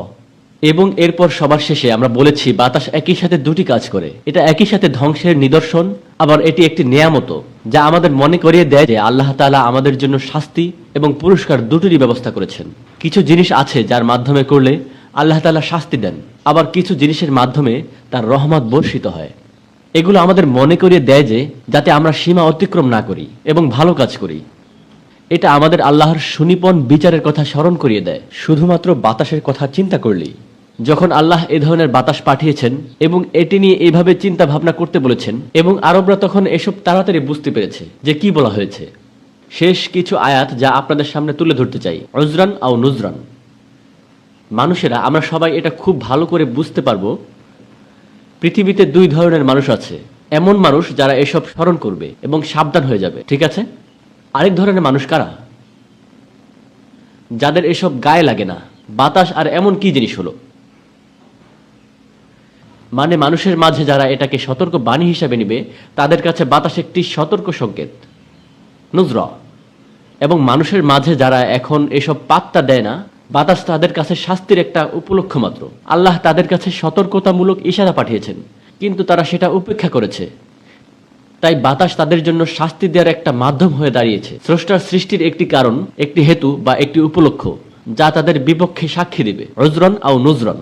এই সব শপথ বা কসমের পর এখন পর্যন্ত যা বলা হলো সবই শপথ। এর মাধ্যমে আমাদের পরবর্তী মূল যুক্তিতর্কের জন্য প্রস্তুত করা হচ্ছে। মূল কথাটা কি? ইন্নামা তুআদুনা লাওয়াকির। তোমাদের প্রতি যে অঙ্গীকার করা হয়েছে তা ঘটবেই, এর বিন্দু মাত্র কোনো সন্দেহ নেই। এসব আসন্ন, তোমাদের যা অঙ্গীকার করা হয়েছে তা হবেই। বাতাস যেমন আল্লাহর রহমত এবং গজব দুটোই পৌঁছে দেয়, তেমনি আমরাও হয় আল্লাহর অশেষ নেয়ামত পাবো অথবা তার চরম শাস্তি ভোগ করব।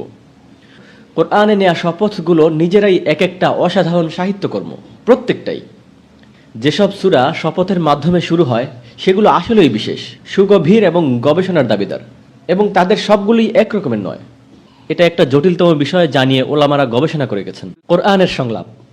আমি এখন যা বলতে চাচ্ছি তা আপনাদের কাছে একটু অপ্রাসঙ্গিক লাগতে পারে, আমি দুঃখিত।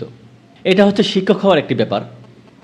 আপনি যা পারেন সবকিছুই করবেন মূল বিষয়টাকে ধরার জন্য। আমি একজন বক্তার চেয়েও বেশি কিছু নই, কিন্তু আমি একজন শিক্ষক। আপনাদের মধ্যে কেউ কি কখনো ফাইন্ডিং নেমো দেখেছেন? যদি না দেখেন তাহলে দেখুন, এটি একটি অসাধারণ সিনেমা। কোনো বাজে কথা নেই, শুধু একটি জিনিস বাজে এর মধ্যে। তা হলো এক পর্যায়ে নেমো বলে, বাবা আমি তোমাকে ঘৃণা করি, এবং পুরো ছবি জুড়ে সে এর জন্য ক্ষতিপূরণ দেয়। সুতরাং এটি ভালো। অতএব এছাড়া সাধারণত শিশুদের যেসব ছায়াছবি, তার মধ্যে নোংরামি আছে। যাই হোক, যে কারণে আমি এই কথা তুলে আনলাম তা আমি আপনাদের যা বলতে যাচ্ছি তার সাথে একটি সম্পর্ক গড়ে তুলবে।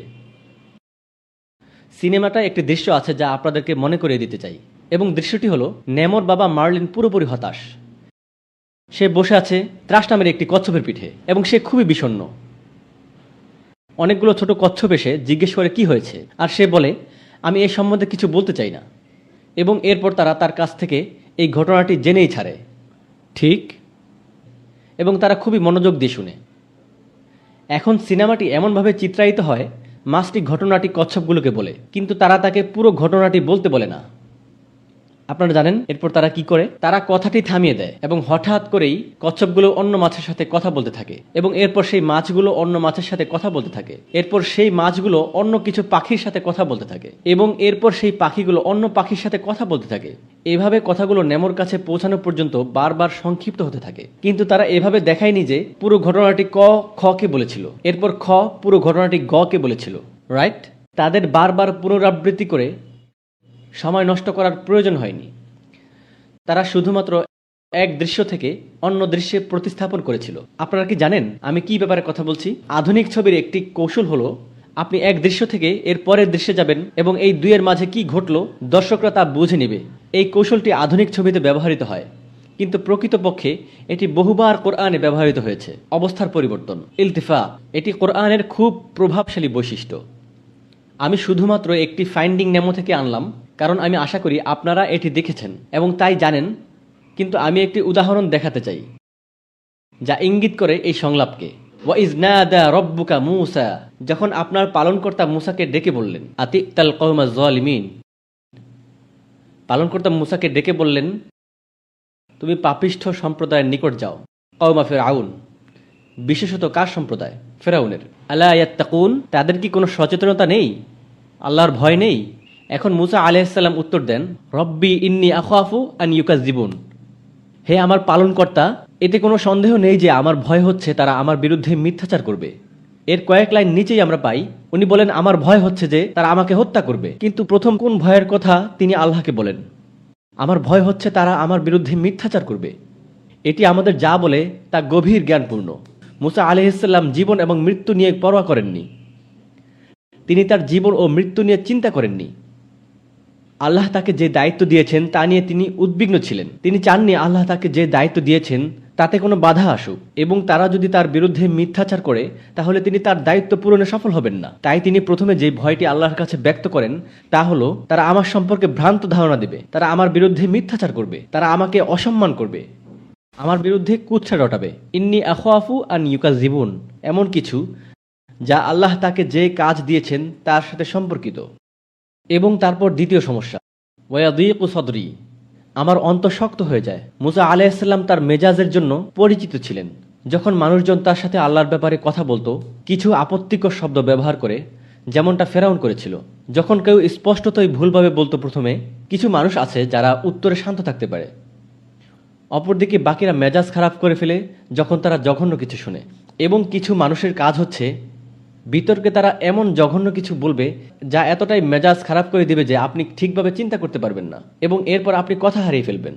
এমন নয় যে আপনি জানেন না আপনি কি সম্বন্ধে কথা বলছেন, কিন্তু আপনি এতটাই ক্ষিপ্ত যে আক্ষরিক অর্থে আপনি আর কথাই বলতে পারছেন না। এবং সে বলে তার সেই সমস্যাটি আছে। তিনি বলেন, ওয়ায়াদিকু সদরি, যখন আমি হতাশ হয়ে যাই আমার অন্তর শক্ত হয়ে যায়। ওয়ালা ইয়ানতালিকু লিসানি, এবং আমার জিহ্বা স্পষ্টভাবে উচ্চারণ করা বন্ধ করে দেয়। এখানে তিনি শুধু তার তোতলামি নিয়ে কথা বলছেন না, বরং আরও অন্য কিছু নিয়ে বলছেন। যখন তিনি খুব বেশি রেগে যান তিনি তার চিন্তাধারাগুলো ঠিকমতো ধরে রাখতে পারেন না, এবং তিনি ভয় পাচ্ছেন যে যদি তিনি বিফল হন সেই দায়িত্ব, সেই কাজটি ভুক্তভোগী হবে। তাই আমি ভয় পাচ্ছি। ওয়ালা ইয়ানতালিকু লিসানি ফাআরসিল ইলা হারুন, সুন্দর কথা। হারুনকেও প্রচারের দায়িত্ব প্রদান করুন, তাকেও একজন নবী বানিয়ে দিন। আমি যদি বিফল হই তাহলে সে কাজ করবে। আমি গুরুত্বপূর্ণ নই। কি গুরুত্বপূর্ণ উনি বলেছেন? সেই দায়িত্ব। তাই তিনি বলেছেন হারুনকেও আমার সাথে পাঠান, এই জন্যই কারণ আমি বিফল হতে পারি। সাথে তিনি বলেছেন ওয়ালাহুম আলাইয়া যামবুন, এবং যদিও তারা বিশেষত আমার বিপক্ষে, আমার বিরুদ্ধে তাদের একটি অভিযোগও আছে। কি সেই অভিযোগ? আমি একজনকে হত্যা করেছি এবং আমি এই ভয় পাচ্ছি যে তারা আমাকে হত্যা করবে। তিনি হারুন আলাইহিস সালামকে প্রথমে খুঁজেন, প্রথমে তাকে দায়িত্ব দিতে চান। এরপর তিনি বলেন আমাকে হত্যা করতে পারে, এবং এজন্যই হারুনকে প্রথমে দেয়া প্রয়োজন, কারণ যদি তিনি মারা যান তাহলে কে বার্তা প্রচার করবে। তাই তিনি তার যুক্তিসহ সমাধান ব্যাখ্যা করেন কেন হারুনকে তার জায়গায় দেয়া উচিত। সুবহানাল্লাহ, তিনি নিহত হবার ভয় পাননি, তিনি ভয় পাচ্ছেন তার দায়িত্ব অসম্পূর্ণ থাকার। সুবহানাল্লাহ আলাইহিস সালাম। ফাআখাফু আন ইয়াকতুলুন, আল্লাহ তাকে বলেন না না না, ফাযহাবা, তোমরা দুজনই যাও। এই সংলাপের শুরুটা ছিল আল্লাহ এবং মূসার মধ্যে, এবং আল্লাহ কাকে যেতে বললেন? তোমরা দুজন। তাহলে কি বোঝা গেল? আল্লাহ দোয়াটা কবুল করেছেন, তোমরা দুজনই যাও। ফাযহাবা বিআয়াতিনা, আমাদের অলৌকিক নিদর্শনসমূহ নিয়ে যাও। এবং এরপর তিনি বললেন ইন্না মাআকুম মুস্তামিউন, আমরা তোমাদের কথা শুনব, আমরা তোমাদের মধ্যে শ্রোতা সাধারণ হয়ে থাকব।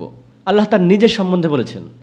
আল্লাহ কিন্তু বলতে পারতেন আমরা তোমাদের দেখে রাখব, ঠিক, আমরা তোমাদের পাহারা দিয়ে রাখব। এখন আপনি একজনকে দূর থেকে দেখে রাখতে পারেন, পর্যবেক্ষণ করতে পারেন, কিন্তু যখন আপনাকে কারো কাছ থেকে কিছু শুনতে হয় তাহলে আপনাকে কোথায় থাকতে হয়? আল্লাহ তার মায়া দেখাচ্ছেন, তার নৈকট্য দেখাচ্ছেন। তিনি চাইছেন মুসা এটি অনুভব করুক যে আল্লাহ তার কাছেই আছেন, তাকে সহায়তা দান করছেন। আল্লাহ বলেন, আমরা শুনতে যাচ্ছি। এছাড়া আল্লাহ আমাদের এখানে আরও একটি শিক্ষা দেন। সংলাপটি তোমার আর কার মাঝে? ফেরাউন। তাহলে আল্লাহ যদি বলেন উনি মনোযোগ দিয়ে শুনবেন, তাহলে আমরা কি করছি? মনোযোগ দিয়ে শোনা, এই কথাটি অনেক কিছুই বোঝায়। এজন্য আমাদেরকে মনোযোগ দিয়ে শোনা উচিত। ফাতিয়া ফিরআউন, রূপান্তরটি দেখুন। তোমরা দুজনই তাহলে ফেরাউনের কাছে যাও। ফাকুলা, তোমরা উভয়ে বলো, ইন্না রসুল রব্বিল আলামিন, আমরা দুজনই বিশ্বজগতের পালনকর্তার একজন রাসূল, আমরা অবিচ্ছেদ্য। তারা কিন্তু বলেন নাই আমরা দুজন রাসূল, তারা বলেছেন আমরা রসুল, এক বচনে। তুমি আমাদের বিভক্ত করতে পারো না। ইন্না রসুল রব্বিল আলামিন আন আরসিল মা'আনা বনি ইসরাঈল। প্রথম কথা তারা বলতে যাচ্ছিলেন আমরা বিশ্বজগতের পালনকর্তার রসুল। দ্বিতীয় কথা তারা বলতে যাচ্ছিলেন বনি ইসরায়েলকে আমাদের সাথে যেতে দাও, তাদের উপর থেকে তোমার ক্ষমতা সরিয়ে ফেলো। আপনারা নিশ্চয়ই জানেন বনি ইসরায়েলরা দাস ছিল, তাই না? তারা ফেরাউনের অধীনে ছিল। তাহলে তাদের দুটি দাবি। প্রথম দাবি, আমরা বিশ্বজগতের পালনকর্তার রসুল। দ্বিতীয় দাবি, বনি ইসরায়েলকে আমাদের সাথে যেতে দাও। এখন আমি আপনাদেরকে রূপান্তরটি দেখাতে চাই। ফেরাউন বলল, একটু দাঁড়ান, আগের আয়াতগুলোতে কে কথা বলছিল? আল্লাহ মুসার সাথে কথা বলছিলেন আলাইহিসসালাম, এবং পরোক্ষভাবে হারুনের সাথে আলাইহিসসালাম। ঠিক পরের আয়াতটিতে কে উত্তর দিচ্ছে? ফিরআউন। আমাদেরকে একটি রূপান্তর দেখানো হলো। আল্লাহ তাদের বললেন এটা বলার জন্য। আমরা বুঝে নিলাম যে তারা গিয়েছিল এবং এটি বলেছিল। পুনরাবৃত্তি করার দরকার নেই, এটি অপ্রয়োজনীয়, এটি বোঝা যায়। কিন্তু আমি এটিকে ঠিক এভাবে দেখাতে চাই না। মুসা আলাইহিসসালাম বলেই দিয়েছেন তার বিরুদ্ধে একটি অভিযোগও আছে। তিনি একজন আসামি হিসেবে পরিচিত।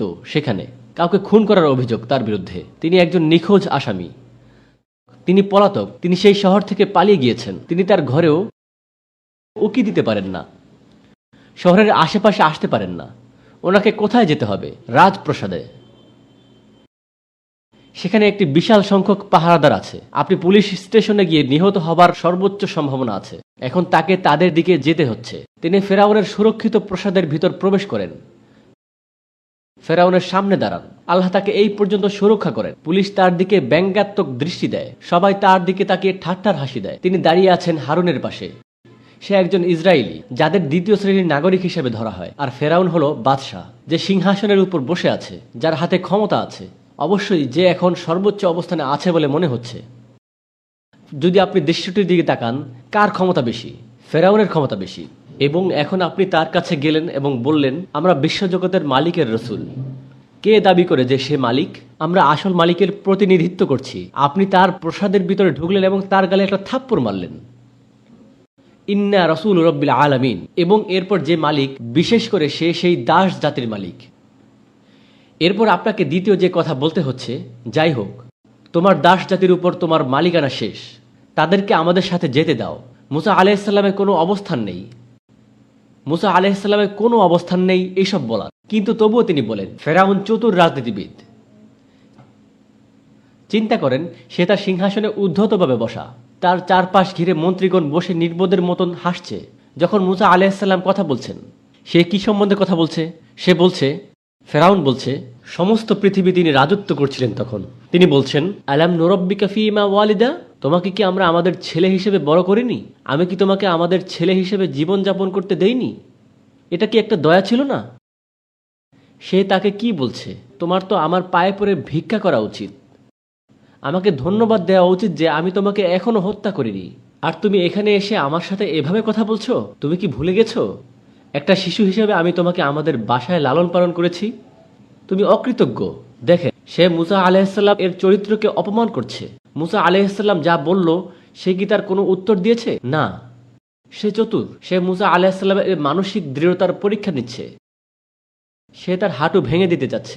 ওয়ালা বিসাফি ইমামিন উমরিকা সিনিন। এবং তুমি অনেক বছর স্বেচ্ছায় আমাদের সাথে ছিলে।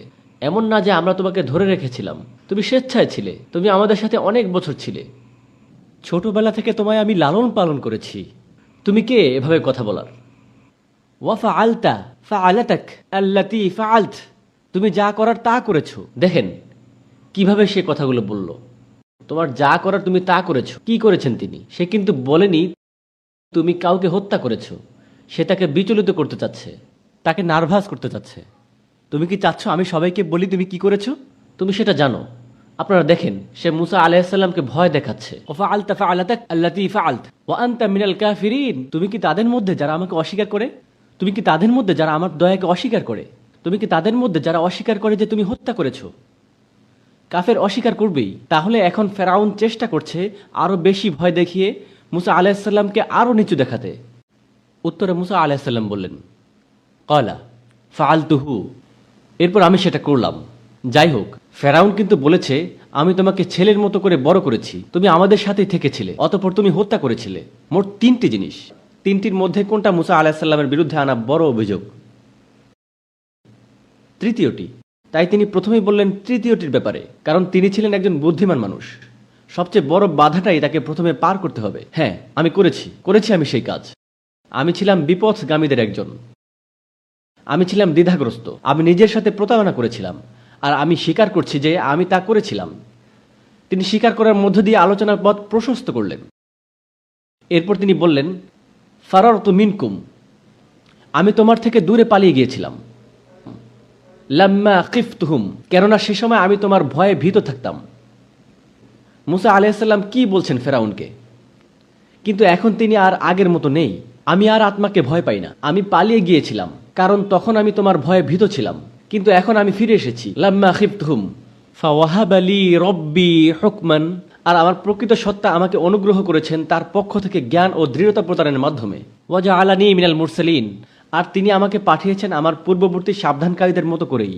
অর্থাৎ আমি কারো সাথে সাক্ষাতের উদ্দেশ্যে এখানে আসিনি, এসেছি আমার প্রতি অর্পিত দায়িত্ব পালন করতে। শুরুতে তিনি বলেছিলেন যে তিনি এখানে এসেছেন একজন নবী হিসেবে। এখন তিনি আবার সেই একই সত্য ঘোষণা করলেন, যেন কোনোভাবেই প্রসঙ্গের বাইরে কোনো কথা এখানে চলে না আসে। তিনি বললেন আমাকে পাঠানো হয়েছে।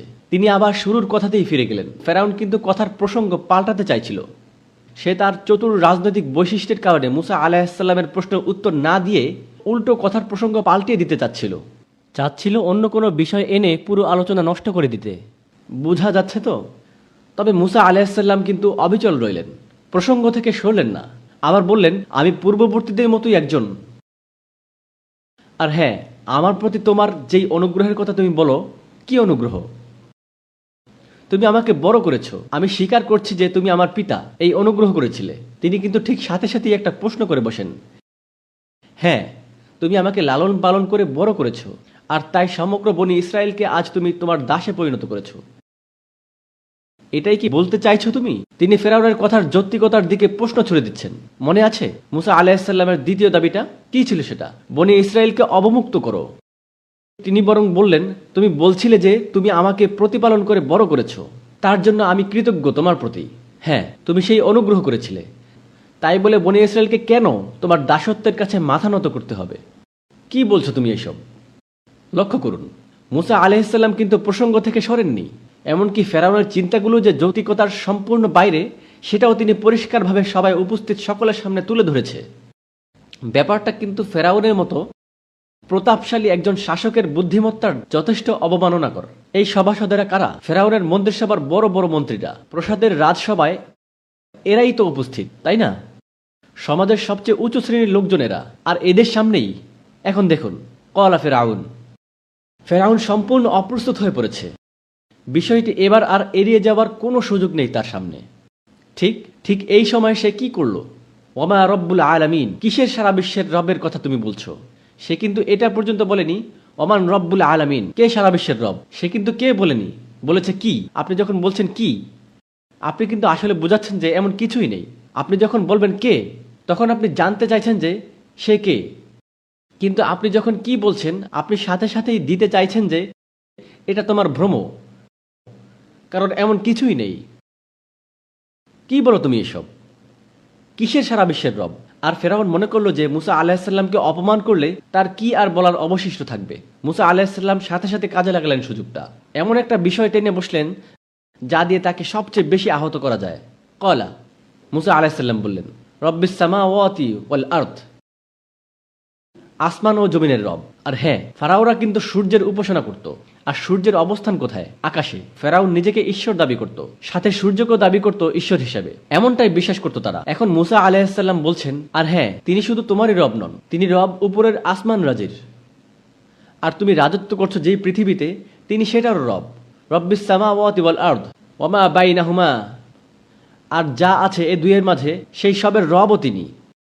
ইন কুনতুম মুমিনিন, তিনি কিন্তু বললেন না যে ইন কুনতুম মুকিরান, কিন্তু তিনি বললেন না যে তুমি যদি আশ্বস্ত হতে চাও।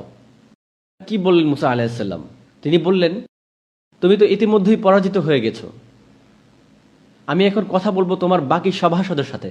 তিনি এবার বললেন তিনি একমাত্র রব আসমান ও জমিনের এবং যা কিছু আছে এ দুইয়ের মাঝে। এখন কথা বলছেন সভাসদদের সাথে, কেননা কুনতুম বহুবচন শব্দ। মুসা আলাইহিস সালাম কিন্তু আর ফেরাউনের সাথে কথা বলছেন না, যেন কথা বলার মতো প্রয়োজনীয় কেউই সে না। এই ব্যাপারটা ফেরাউনের জন্য আরেকটা চপেটাঘাত। এখন খেয়াল করুন, ফেরাউন এবার কথাগুলো শুনছে আর তার সভাসদেরা স্থির হয়ে গিয়েছে। ফেরাউন ইতস্তত করছে, কিছু একটা বলে বসলো। সে সেখানে উপস্থিত সবাইকে বলল, ক্বালা লিমান হাওলাহু আলা তাসতামিউন, তোমরা কি ভালোভাবে শুনছো না তার কথা? বুঝতে পারছো না সে কি বলছে? সে বুঝাতে চাচ্ছে যে মুসার কথায় কান দেয়া তাকে অপমানের শামিল। তোমরা তোমাদের শাসকের প্রতি অনাস্থামূলক আচরণ করছো, তোমরা কি বুঝতে পারছো সেটা? তাই ভয় দেখানোর মাধ্যমে নিজের কর্তৃত্বের ব্যাপারে তার সভাসদদের সাবধান করে দিচ্ছেন সে। প্রথম চালটা হলো সবাইকে ভয় দেখানো। মুসা আলাইহিস সালাম বললেন, ফেরাউন সম্পূর্ণরূপে ধরাশয়ী হয়ে গেছে, ব্যাপারটাকে এখন আরো কাজে লাগাতে হবে। ক্বালা রাব্বুকুম ওয়া রাব্বু আবাউকুম আল আউয়ালিন, তিনি শুধু তোমাদেরই রব নন এবং তোমাদের সকল পূর্বপুরুষদের রবও তিনি, যেই পূর্বপুরুষদের তোমরা ঈশ্বর হিসেবে মেনে এসেছো এতদিন। তিনি এখন কাদের উদ্দেশ্যে কথা বলছে? উপস্থিত সভাসদদের উদ্দেশ্যে। প্রথমে সে বলেছিল আসমান এবং জমিনের মাঝে যা কিছু আছে তার মালিক। এবার সে আসল কথাটা বলল, তোমারও মালিক। শুধু আসমান এবং জমিনের নয়, তোমারও মালিক, এমনকি তোমার পূর্বপুরুষদেরও মালিক। তাদের অবস্থা এমন হলো যে তারা কোনোভাবেই মুসা আলাইহিস সালামের কথা থেকে মনোযোগ সরাতে পারল না, তারা মন্ত্রমুগ্ধ হয়ে গেল। তো ফেরাউন কি করলো? সে মরিয়া হয়ে উঠল। আপনাদের নিশ্চয়ই মনে আছে যে আমি যখন এই সংলাপটি শুরু করি তখন ফেরাউন ছিল উপরে আর মুসা আলাইহিস সালাম ছিল নিচে। আপনারা কি পরিবর্তনটি লক্ষ্য করছেন? ফেরাউন উত্তেজিত হওয়া শুরু করলো। মানুষজন মুসা আলাইহিস সালামের কথা শুনছে। সংলাপটিতে এর মধ্যেই ক্ষমতার একটা পরিবর্তন হয়ে গিয়েছে। সংলাপটি খুব দ্রুত অবস্থার পরিবর্তন করছে। এখন দেখুন ফেরাউন কিভাবে হতাশ হয়ে পড়েছে।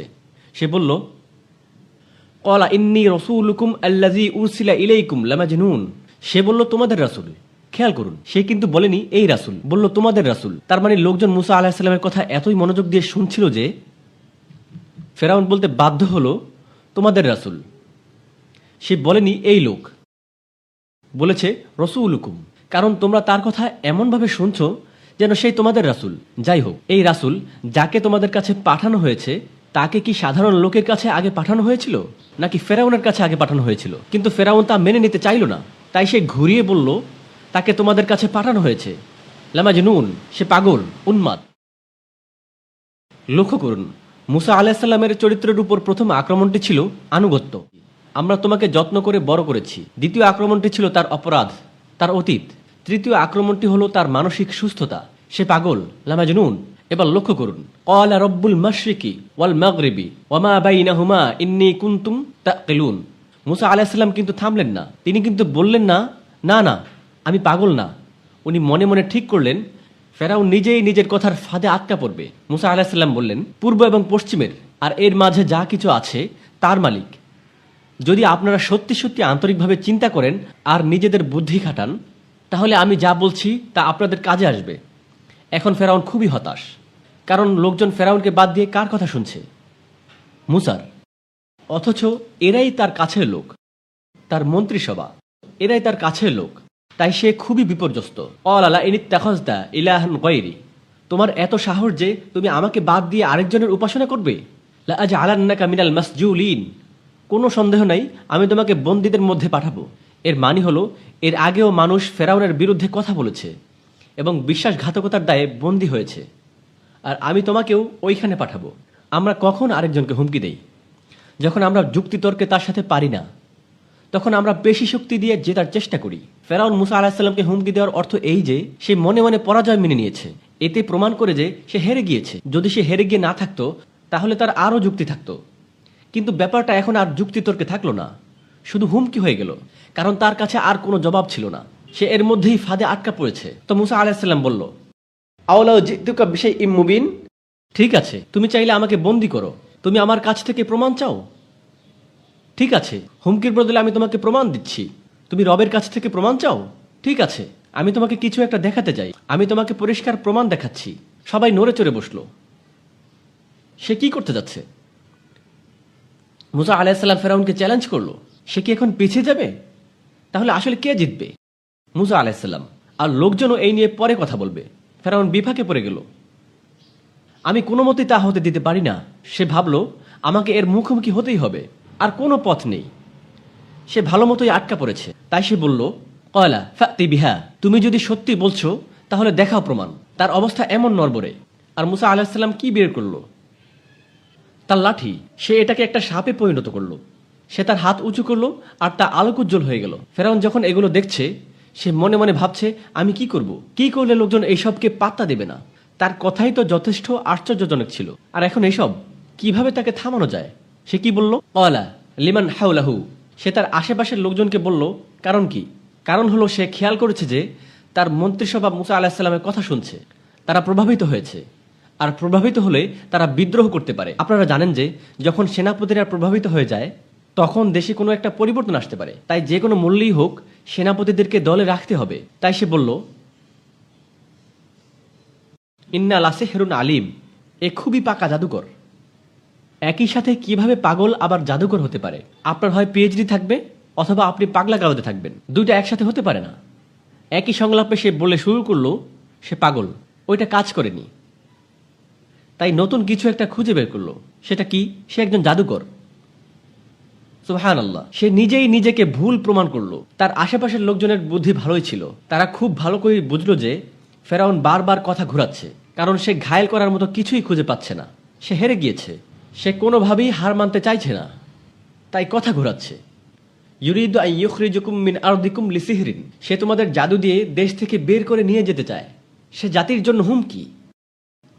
তোমরা যদি তার কথা শুনো তাহলে তোমাদের দেশ থেকে বের করে দেয়া হবে।